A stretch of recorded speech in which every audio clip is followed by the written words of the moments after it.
Dalam kesempatan ini saya dapat tugas untuk bicara orasi budaya.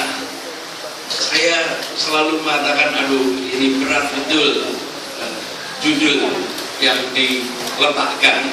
Tadi kan Ipong bilang tugasnya Mendikbud itu berat. Tugas Mendikbud itu tidak berat. Tugas Mendikbud itu besar. Kalau berat, kalau besar kecil ada ukurannya.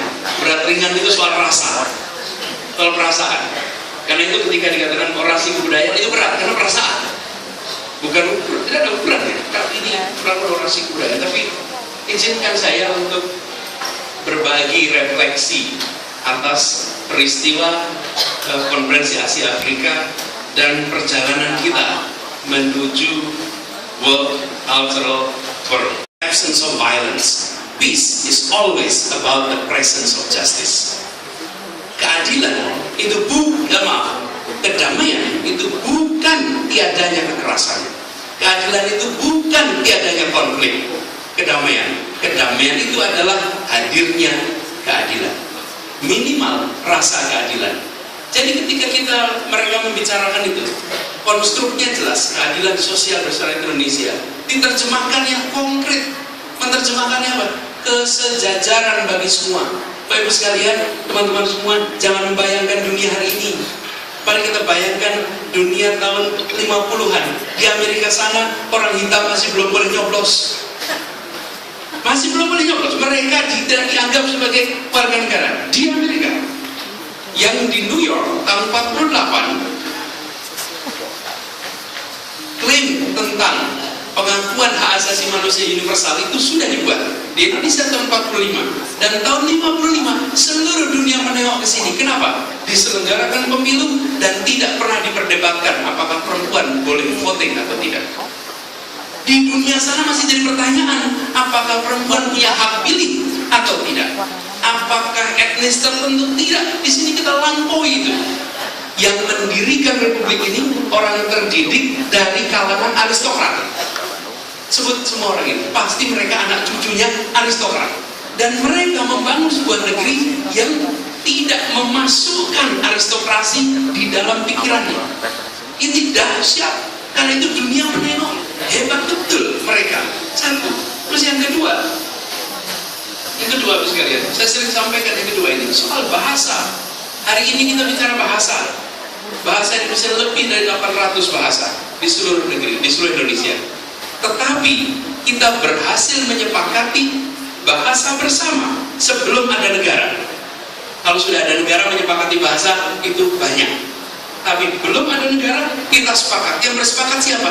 Yang bersepakat adalah the founding fathers, yang dari seluruh kelompok. Dan yang menarik, bahasa yang dipakai bukan bahasa Jawa, kita semua tahu, bukan bahasa Sunda, bahasa-bahasa kelompok yang besar, bukan. Yang dipakai adalah bahasa yang secara jumlah kecil, tapi dipakai seluruh negeri. Saudara sekalian, terobosan bahasa ini nampaknya sederhana, tapi bayangkan, kita bandingkan, kenapa bayangan saya, kenapa India tak semenarik Indonesia? Anda datang ke parlemen India hari ini, di sana mereka bisa berbicara dengan 3 bahasa. Bahasa Inggris, bahasa Hindi, dan bahasa daerahnya. Apa yang terjadi? Kalau di Indonesia boleh pakai 2 bahasa saja, bahasa daerah dan bahasa Hindi.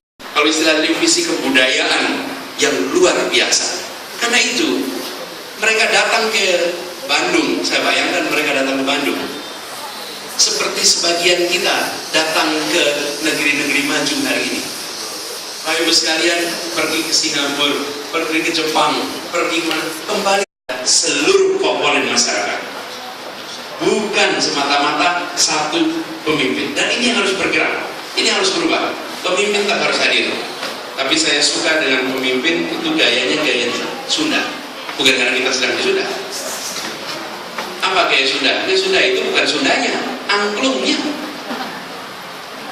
Angklung adalah filosofi kepemimpinan ke depan.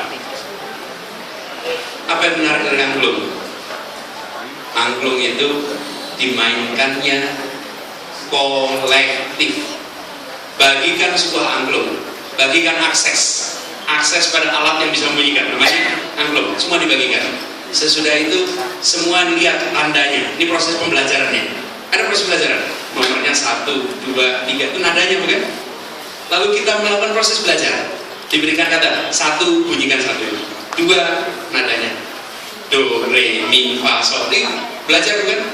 Belajar itu kira-kira 10 menit. Diulangi. Sesudah itu pemimpin yang hadir, pemimpin yang memberikan kode. Do, langsung semuanya bunyi do, re, mi, dan kemudian muncul nada. Siapa yang bunyikan nada itu? Seluruh rakyat, bukan sang pemimpin bermain di depan dan semua menyaksikan sambil tak berbuat apa-apa. Yang terjadi adalah pelibatan yang luar biasa. Di sini proses pendidikan dan kepemimpinan menemukan irisannya. Dan saya mengatakan kepemimpinan di Indonesia itu harusnya menggunakan kepemimpinan dengan pendekatan seperti angklung tadi. Ada proses pembelajaran. Sesudah itu pemimpin memberikan arah. Begitu berikan arah, semua bergerak. Dan apa yang terjadi? Muncul harmoni. Tak tertampung di sekolah-sekolah kita.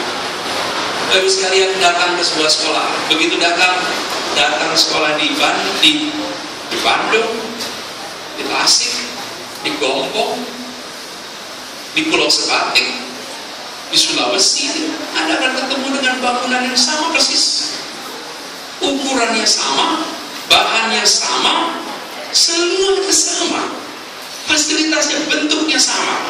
Di republik yang amat bineka, standar kita buat harus kita review lagi, bahwa yang kita sebut sebagai standar untuk sebuah sekolah adalah substansinya, bukan materialnya. Dan kita sering keliru di situ. Saya membayangkan Indonesia yang salah satu material utamanya adalah bambu, justru menjadi tempat untuk kita bangun di mana-mana dan bisa dikerjakan lokal. Kalau semen, Anda harus bawa dari kota. Kalau bambu, Anda bisa bawa dari tempat lokal. Yang didiskusikan adalah kesulitan. Itulah ciri orang pesimistik. Orang yang optimistik di saat melihat kesulitan yang dibicarakan kesempatan. When you see difficulties, what you focus is opportunities. In reversal, when you see opportunities, what you focus is difficulties. Saya pesimis. Bung Karno optimistik. Coba kalau Bung Karno tidak optimistik, runyam republik ini. Beliau mengatakan, berikan saya 10 orang pemuda dan saya akan guncang dunia. Kan beliau mengatakan begitu kan? Anda pernah gak lihat statistiknya pemuda saat itu? 90% buta huruf. Mungkin gak Bung Karno mengatakan, saudara-saudara sekalian, kan kalian semua masih buta huruf, terbelakang, masalah kita besar, baca tulis tidak bisa, pidato hebat, perang hebat, hancur perdana di republik ini. Kalau beliau mengatakan seperti itu, tapi dia tidak mengatakan itu, dia mengatakan kalian buta huruf, tidak. Beliau mengatakan berikan saya 10 pemuda, dan semua pemuda buta huruf itu bilang saya akan ubah dunia. Padahal masih buta huruf, belum bisa sekolah. Ini 9 dari 10 pemuda itu masih buta huruf. Di sini, terus sekalian, saya rasa spirit yang harus kita bawa lagi.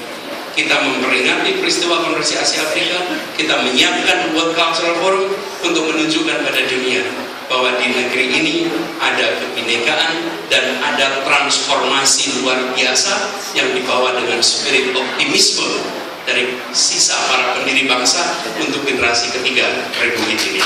Terima kasih.